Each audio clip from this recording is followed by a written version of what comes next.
Okay, sir.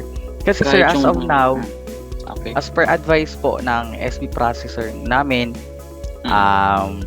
yung result po sir ng ano nyo, ng application nyo sir is approve na po kayo sir sa application nyo. Anyway sir, Pumipili kamusta yata, sir? Hindi sir, yung katabi ko yung office mate ko sir. Medyo magulo sir. Kamusta sir yung ano natin sir, yung pakiramdam natin regarding po sa result ng application? Actually, nung maka-receive ako ng mga emails regarding sa orientation Ayun. sa ano, medyo may ano na, meron na akong konting hint. Meron ka na sir hint, kaya pala kaya ka pala sir na nagka-hint ka na din. Oo, Okay kasi sir. naka-receive na ako ng mga orientation sa school. Sa, Ganun ba sir?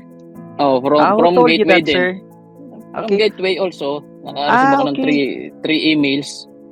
Who told you sir? Gateway din po, nag-advise na. Okay. Pero wala siyang wala siyang nakalagay na approve or what, basta yung Okay. orientation. So hint na 'yon. Anyway sir, congrats ulit and Thank you.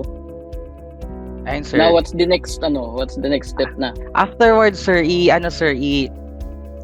after this call sir, po kita sir sa ano niya sa ano sir? Medyo sir nagcha-choppy ka po sir.